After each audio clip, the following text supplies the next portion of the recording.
Don't just live for tomorrow, or just live in yesterday. Just be glad for all you have that's in today. Hey everyone, Connie here, and welcome to my blind reaction to My Hero Academia Season 3, Episode 24.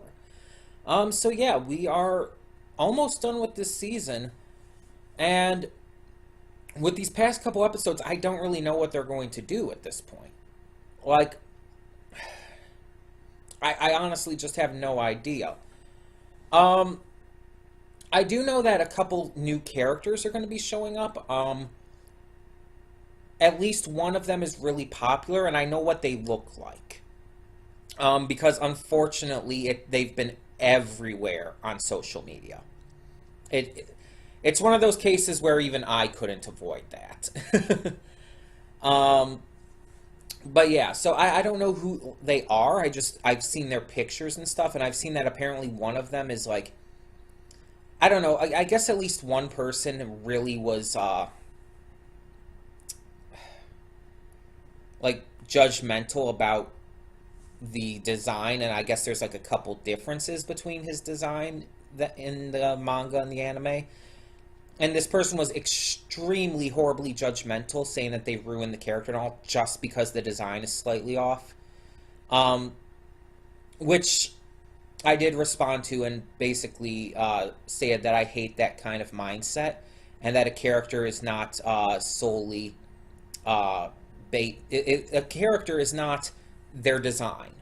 A character is much more than just design. Design is important. But honestly, I've seen like what the character looks like. Like, I've seen this character before. Completely out of context, but I've seen the character in like screenshots from the manga and stuff and scans and stuff. I don't know who he is, but I just know that I've seen him before, and the anime counterpart thing I saw, it looks just like him.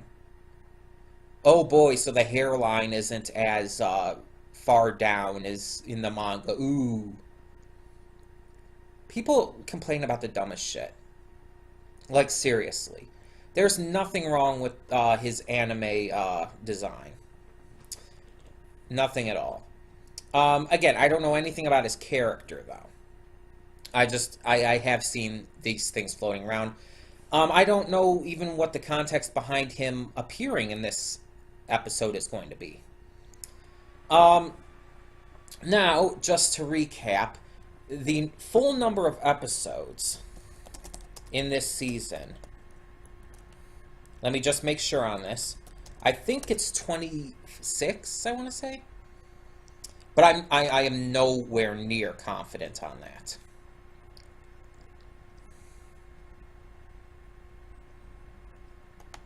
$25.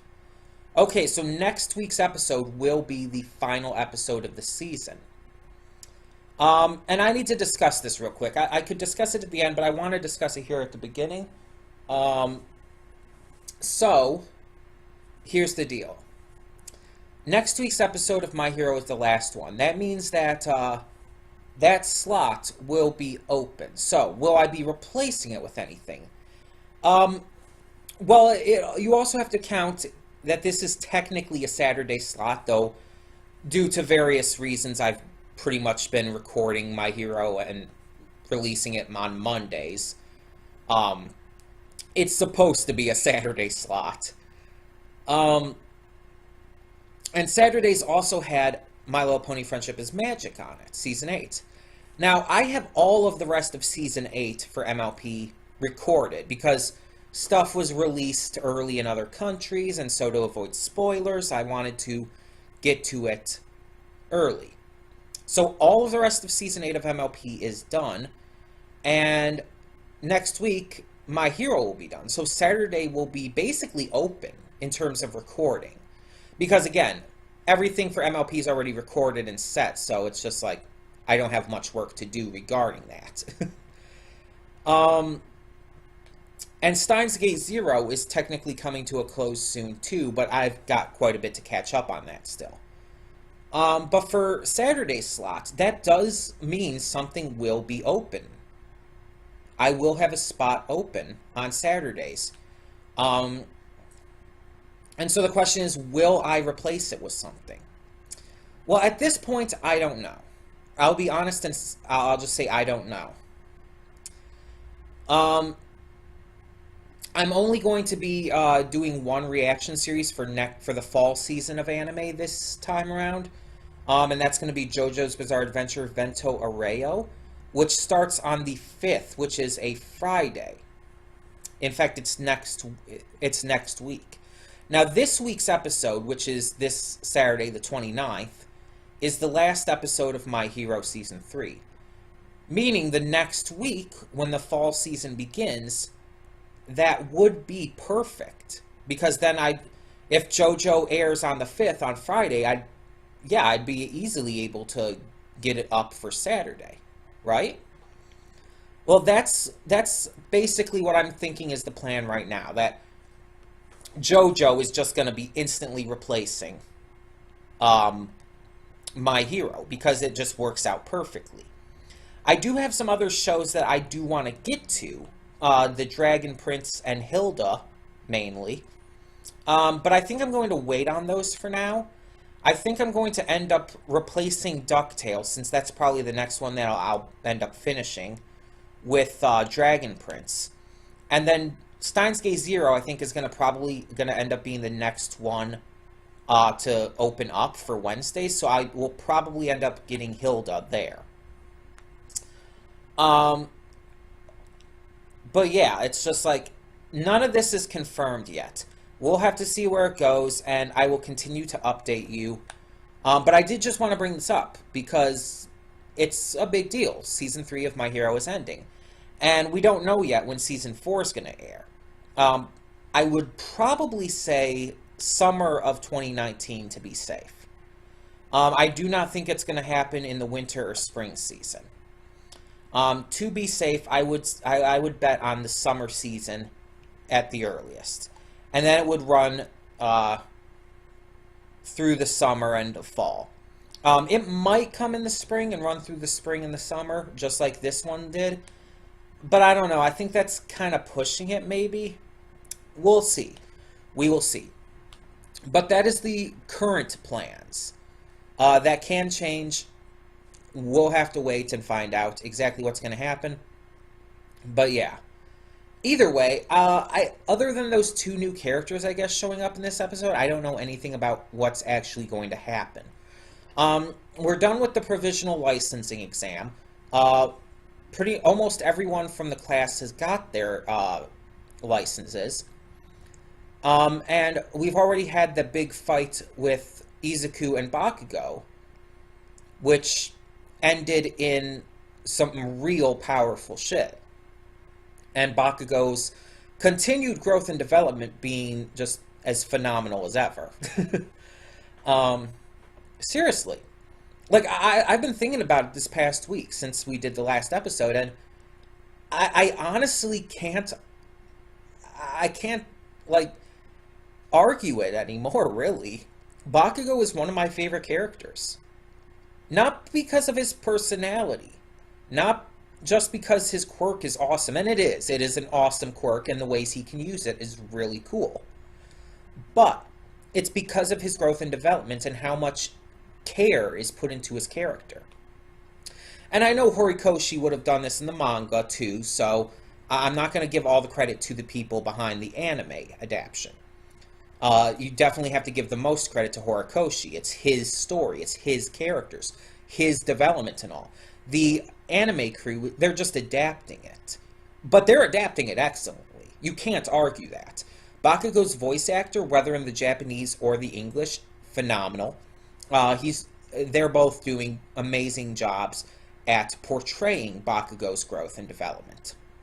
The animators are doing phenomenally. Even the sound designers, the ones who are putting all the backing tracks to the scenes, they're doing great at portraying Bakugo's emotions and feelings and thoughts and everything through the music that plays when he's expressing them. So it's really phenomenally done just on all levels. So you have to give credit to them. You have to give credit to the anime crew, to the people who are adapting it.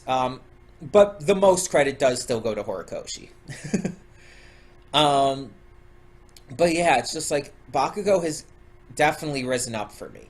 I don't know exactly where he'd place yet in terms of my favorite characters. It's really hard to say. Sue is still my favorite. Like, that much is guaranteed. Even with Bakugo's amazing development, I don't think he's going to surpass Sue for me just because of personal preferences, basically. But he's definitely up there. I'd say it's very possible he's in my top 3. I would actually say that. But again, nothing guaranteed. There is something I do want to show you as well. I do want to just kind of share for fun, but I'll do that in the afterthoughts. We should just get on with this. So when the screen fades to black, pause this redirect and go to the description below. Follow the link to the reaction, and after you watch it, come back here to the redirect and resume play. Because after it fades to black and then fades back in, everything from that point forward will be my afterthoughts, and will contain spoilers to the episode. So that being said, thank you all so much for tuning in, and I will see you at the reaction. Okay, and we are back, and we'll begin with spoilers in 3, 2, 1, now. Okay. Well, that was a good episode. I wouldn't say it was great. It didn't do anything, like, really spectacular in my eyes. But it was kind of like this episode to just kind of cool things off, to start cooling things off as we prepare for next season. And I think next episode's probably going to be the same. Nothing like really spectacular. So the first half of the episode focused pretty much entirely on this double guy. And I really want to make sure real quick if that's actually his name. Because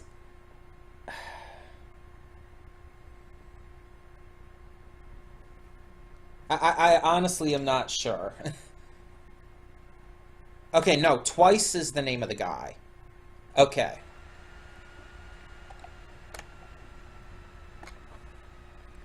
So, Twice, also known as Jin Bubaigawara. Bubai. It's probably Bubai because of Japanese pronunciation, I think. I don't know. So, Twice. Yeah, the first half of this episode focused on him, and he's a lot more he's a lot more serious, I guess, in his civilian state. And he said something interesting as well that caught my attention. He said something along the lines of, while he was putting on the mask, when I wear this, like, everything becomes one or something like that. I don't remember exactly what the words were, but so does wearing that mask somehow, like, cause his multiple personality disorder to, like, converge into itself and become one personality that kind of combines the two? Is that how it works? I really don't know. But it's interesting that we got him, of all characters, to focus on. I really did not expect that at all. I did not expect him to be a big player. Now, we see him watching Overhaul, I think his name was, the guy with the beak-like mask, at the end of his little monologue section there. And we see that, I don't know, are they going to join forces? I mean, he's still part of the Vanguard Action Squad, though, right?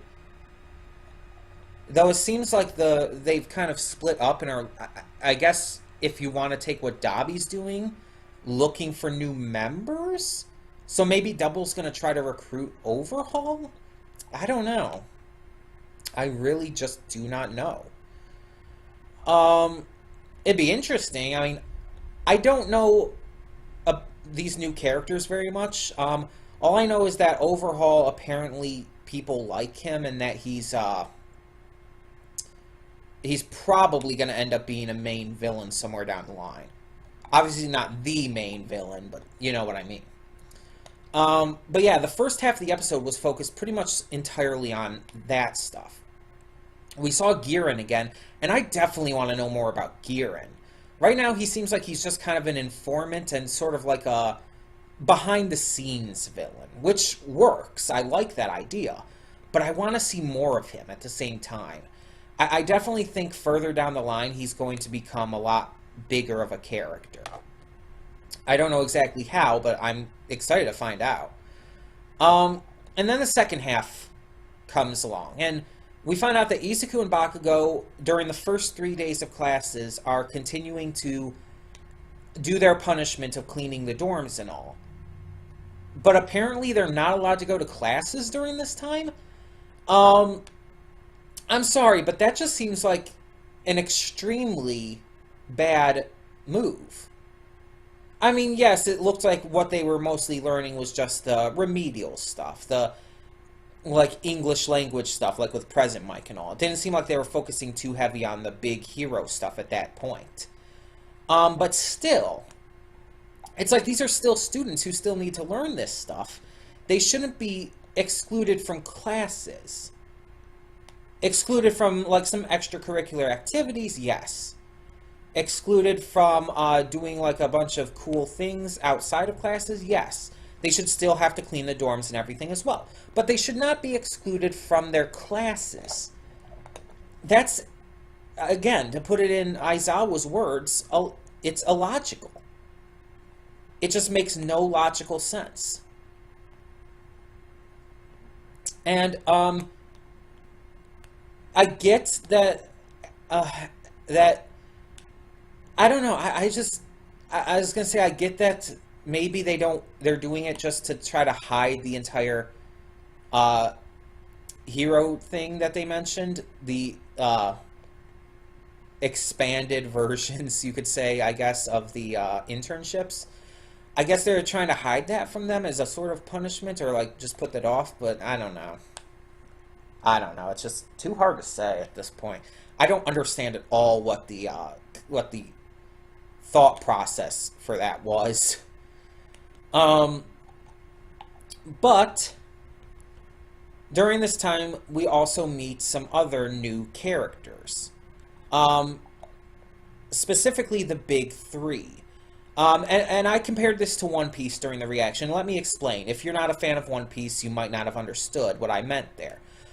In One Piece, there are three members of the Straw Hat crew, the main heroes of the story, who are known as the Big Three, or the Monster Three, sometimes, because they are the strongest members of the crew, and they are so far above the other members and just a lot of other characters that they're often viewed as having this monstrous power to them. Of course, one of them is the captain, Monkey D. Luffy, the main character of the series. And the other two are Roronoa Zoro and Sanji, Vinsmoke Sanji. I actually forgot his last name there, because most of the series you don't know his last name, so. But yeah, Vinsmoke Sanji. So Luffy, Zoro, and Sanji are the Monster Three in One Piece. They're the best of the Straw Hat crew. And in that same fashion, these three students here, they are the best of UA. They are year 3 students. So again, I believe in Japanese schooling, there's only 3 years in high school. Which is different from here in America, where we have 4 years. We have 9th, 10th, 11th, and 12th grade, all for high school. But I believe, like, 9th grade is middle school in Japan. I believe so.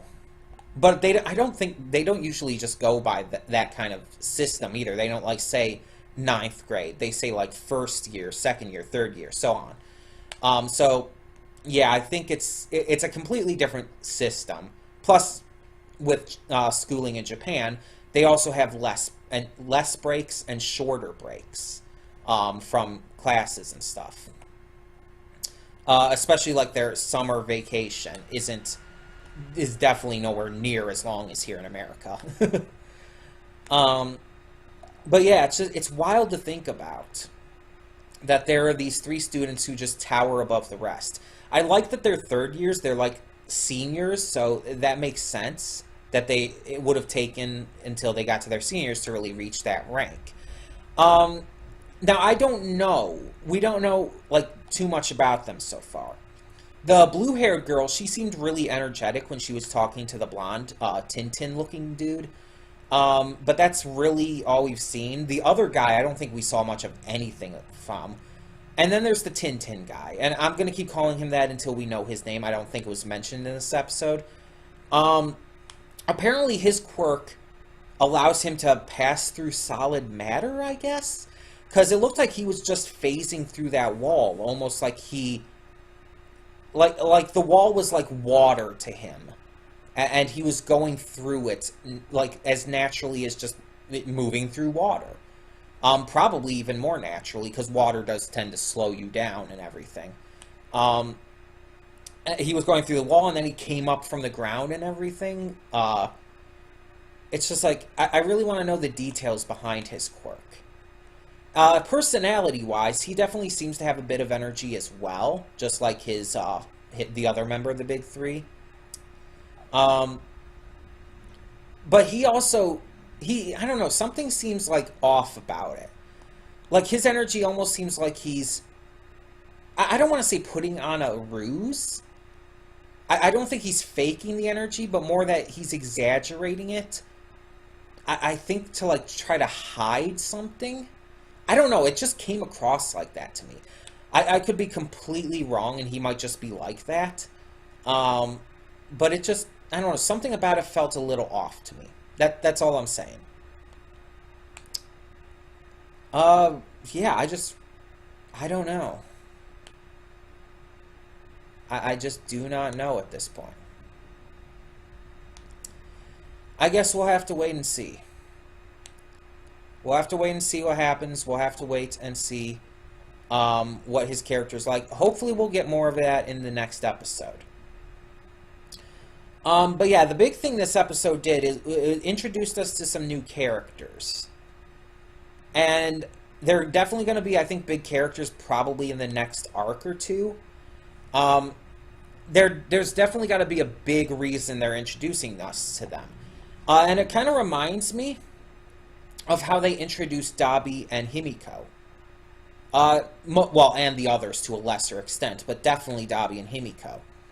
Those two were introduced prior to Season 3. I think they were introduced, like, 2 times in Season 2. Once it just showed them very briefly, and then at the end of Season 2, it actually had them in a more active role, I think. Or at least it showed them again in a more notable role. And I really want to know more about them. Or about these new characters, in the same way that we learned more about Himiko and Dabi. And we definitely got to see more of those two in Season 3 after their initial appearances in Season 2. So I definitely think that's what they're doing here. They're definitely trying to go for the same route with that. I think Overhaul is going to be hugely important in one of the next 2 arcs. I think Twice is going to be important. And I definitely also think that, the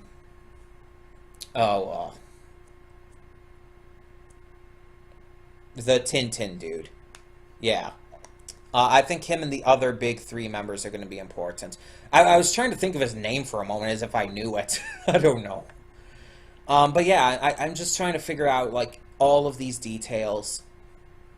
I'm trying to, like, get things down. And I'm really excited because we have one more episode. Next week's is the last episode. As I said in my pre-thoughts, this is a big deal. We're finally at the end of Season 3. And yeah, it's like, I'm just wondering what they're going to do. I mean, we saw in this episode, they're building stuff up. So are we just going to get more of that next episode? Maybe, but I don't know. I feel like there has to be something noteworthy to end on, more than just build up. Because Season 1 ended with the entire invasion of UA, right? Season 2 ended with the finals. Yeah, and then we had, after the finals, we also ended with this big confrontation between Shigaraki and Izuku. So both Seasons 1 and 2 ended on some very big notes and some very notable moments. Even with this thing with the introduction of Overhaul, with Double, like, getting more to him, or twice, not Double. Double is probably his quirk or something. But twice getting more to him. And then, of course, the little bit we had with the big three, there's got to be something that's going to happen in the final episode that's going to really make it feel like a finale. I mean, yes, the last two episodes before this one, we had the big deal with Izuku and Bakugo, and that was amazing. But there needs to be one big note to end off the season on, I feel. And there very well could be still. I mean, the final episode of Season 2, it's like, oh, we're going to go to the shopping mall. We're going to get bathing suits and stuff for the summer. Stuff like that. And it's like, you didn't expect too much out of it, but then you got Shigaraki coming in. So it's like, I want something like that again. Something where it just seems like it's going to be like this ordinary episode, just introducing this new concept, these new characters, but then something big happens. That's what I want. That's what I'm hoping for. But there is one thing I wanted to show you real quick. Just for fun. This thing isn't about this episode, but it's just something I did for fun, and I kind of just want to show it off. So let me get that up real quick. It's a picture, so give me a second here. It's not like this big thing or anything. Like I said, I just made it for fun. So let me get that up. Okay, so this is a shipping chart. Yeah. So this chart is like showing like all these different characters, and how I would ship them. Now there's a lot of characters not on here, of course. I didn't make the initial chart. I just like put in the lines and everything. So as you can see on the side here, there's a couple different like types of ship. There's OTP, good, and no TP. OTP are the ships that I ship above all else. They're the ones that I think are the best ships, and in terms of character or whatnot, they make the most sense to me. In terms of character, in terms of their development, in terms of how the characters interact with each other, all of that. The blue ships, the good ships, are ones that I really like and support. They're ones that where the characters have great chemistry, and it just would work. And the no TP is like the complete opposite of OTP. They're terrible ships. There's no backing for them at all, and honestly, I just think it would really hurt things for them to happen. So yeah, this is just for fun to close this out, just to talk about this. So, my OTPs, Jiro and Yaoyorozu. Now, this one's probably the least, in terms of actual canon evidence towards it. Jiro and Yaoyorozu have had definite connection, but there's not really any, kind of romantic chemistry between them, I'd say. There were, I think, a couple scenes, I want to say in Season 2, I believe it was Season 2, where Jiro showed this kind of, bubbly attitude towards Yaoyorozu. I think it was, during the entire time when Yaoyorozu was tutoring her and a couple others at the house. But it wasn't just Jiro who showed that kind of thing, so it's kind of not really a huge, thing to account for. But just everything about them and the way they've interacted with each other, and honestly, if I'm being honest, fan art and stuff, it's just I want it. I want that ship. I want it to happen. That's pretty much what makes an OTP for me. It's something that I want really badly. In comparison with the good ships, good is just ones that I really like and could accept, and yeah, I'm good with them. But OTP are the ones that I actively want to happen, you know? So moving on from that, we have Izuku and Todoroki. This is actually a pretty popular one. I know there's a lot of fan art about it. And it really stems from season 2 with their connection grown through the sports festival. And even a little bit after that, like with the Stain arc and whatnot. I just think they work perfect with each other, especially after the sports festival. I just really like the idea of it. And again, it's just something I really want. After that, we have Uraraka and Sue. This one's actually a fairly newer one for me. Because before that, I liked the idea of Sue with Tokoyami. And I still do. I love that idea because we've seen their chemistry in action in the show. But we've also seen a lot of good chemistry between Uraraka and Sue, especially in the earlier parts. And I've recently come into a lot of fan art and a lot of other supporters of this ship, and it's just like, it's really grown on me to the point where I just think it's one of the cutest things ever. It's like one of the cutest ships I've seen, to be honest, and I just fully support it at this point. And the last OTP ship for me is Bakugo and Kirishima. Kirishima is Bakugo's only real friend in Class 1A. They have a legitimate connection that has been legitimately, like, noticed in the show. Like, I don't know how it's done in the manga, but the show has actually made a point of showcasing them as, like, getting along pretty well. And they've teamed up on multiple occasions now. And there was even the part when they got their dorms and all, where Bakugo went out of his way to pay Kirishima back for the night vision goggles. Even though he messed with Kaminari to do so, it still showed a big like change for his character. And the fact that it was Kirishima that kind of was the one he was doing that for, it's definitely shipping fuel, let's be honest. But then there's the good ones, the ones that, again, I really do like, and I'm good with them, and I'd be good if they happened.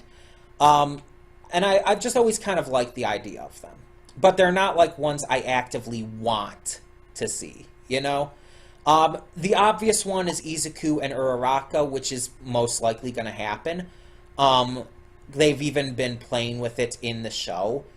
Although I think that would be, honestly, a little stereotypical. My Hero Academia has broken a lot of stereotypes. I just feel like it'd be a little stereotypical to have him end up with her. But I'd be good with it, because they do have great chemistry. Yaoyorozu and Todoroki is another great one. I've seen a lot of great fan art for that one, too. And again, I think they would work well together, especially after their performance against Aizawa in the finals. I think it would be great. And Todoroki and her both have some self-image issues, and I think that them being able to work through that together would be phenomenal. But at the same time, I just don't like it as much as I like Yaoyorozu with Jiro or Todoroki with Izuku. Tokoyami and Sue I already mentioned, so we already kind of talked about that. Kaminari and Mina's an interesting one, though. They're both kind of in the lower parts of the class. They're the ones who are, like, not doing too well in comparison to the other students. And this one I don't really have any big reason for. I just really like the idea of them together. So yeah. And the other one being Ida and Mei Hatsume, and that really just stems from their fight in the tournament, in the sports festival. I don't know, for some reason, I just instantly started shipping them. And I actually forgot about an OTP. It's like off to the side, kind of, from the rest, so I didn't notice it. And that is Ojiro and Hagakure.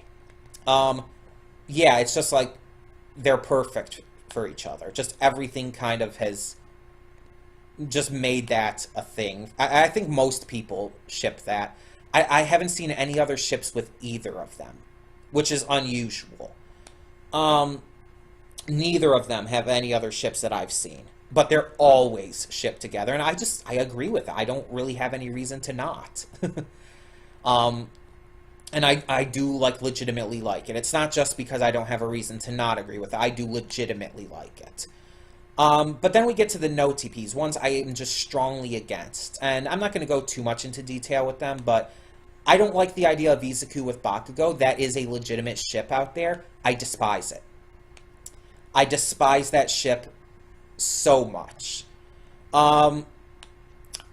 There's this concept out there that opposites attract, and that's more of like a science-based thing, because in reality, in terms of people and their relationships, no. You do not want to get in a relationship with someone, especially romantic, with someone who is that drastically different from you. And you definitely don't want to get in a relationship with someone who has been known for being abusive towards you. Doesn't matter if they've changed. It wouldn't matter if Bakugo became like the textbook definition of nice. The point is, he has been legitimately abusive towards Izuku in the past, and the idea of them getting together because of that pisses me off, because anything could reignite that abusiveness. And it's just, I hate that. I despise that with every fiber of my being.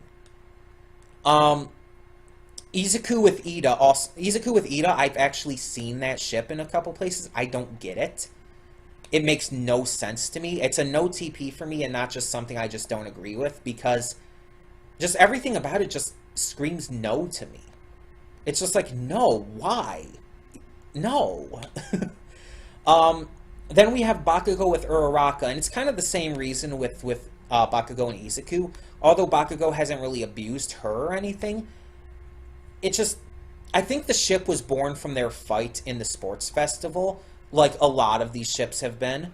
But the thing is, there's nothing to really support this ship, and I do not like the idea of Uraraka ending up with someone like him. Uraraka really needs someone who would be just extremely affectionate and loving towards her. Which is why I like her with either Sue or Izuku. And then there's the one of Ida and Uraraka, and that one's just kind of like with Izuku and Ida. It's just like, why? Why would you do... Like, no. Just no. So yeah, those are just kind of my ships based on this chart here.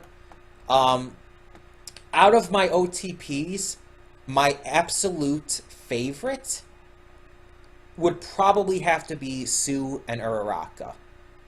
But Izuku and Todoroki is very close behind. Very close. I really love that. And my least favorite out of the no TPs is easily Izuku and Bakugo. I despise that ship with every fiber of my being. I hate the very concept of the opposites attract shipping in the first place. Yeah, it's just, no. Just every kind of no for me. But yeah, I just wanted to show that off. If you have any ships that you love for My Hero Academia, please tell me in the comments below. I'm a huge into shipping. I really love shipping. It's fun. It's fun, and I love the fan art and stories and ideas that come from it. It allows for creativity to really thrive. And honestly, I'm a helpless romantic. I love love. I adore the concept of love, and I adore people loving on each other. Weddings always make me cry, and I just am so enamored by people professing their love. I've literally spent hours watching proposal videos on YouTube. No joke. Just because I love that kind of stuff so much. I'm schmaltzy. I like the schmaltz. So shipping is definitely my kind of thing. And I understand that most of these ships will never come true, and I'm okay with that. It's just all in good fun. But yeah, tell me what your favorite ships for My Hero Academia are in the comments below. And also, once again, tell me what you thought of this episode. What did you think of the new characters introduced? What did you think of the growth we've had towards other characters? And actually getting something for some characters, like twice. um, we did see a little bit of a couple of the other villains too. We saw a little bit of Dobby, a little bit of Spinner, and even even Big Sis Mag. And I'm wondering, was she like meeting up with a girlfriend or something there? Because it showed another girl there who she was meeting up with, and I'm wondering, is like, huh? I'm legitimately interested, and I'll admit partially because trans girl. Like, even though she's a villain, I kind of have that just instant interest in her character because she's a trans girl. And I'm not saying that I like her or condone her actions. I'm just saying I'm interested in her as a character. um, and just speaking of the trans thing, I like how this show has both a good and an evil trans person. It kind of shows both sides of it and shows that not all people who are trans are going to be good people. That they're not just always going to be these people we have to accept and love and care for. But at the same time, like, yeah, still respect their pronouns and their identity and everything. Big Sis Mag, she's a girl. She's a trans girl, but she's still a damn girl. And Tiger is a guy. He may have been assigned female at birth, but he's a guy. But yeah. And it's cool that those two fought during the forest arc. Like, I don't know, it's just cool to me. But yeah, I'm really interested to find out more about her. Like, was that a girlfriend? Maybe just a like first date situation? Maybe just a friend. Could just be a friend. I don't know. I just can't. Again, I love love. I love shipping. So my mind does go to like, oh, could it be a girlfriend? Yeah. But yeah, tell me your thoughts on this episode and everything in it. Thank you so much for tuning in. I do have to get to OKKO now, so I should probably end this 30 minutes of rambling about this episode and shipping and stuff. Thank you all so much for tuning in. I'm Connie, and I'm signing off. See you all next time. And though you've come through many obstacles, shed tears along the way, you're still standing, live, love, laugh.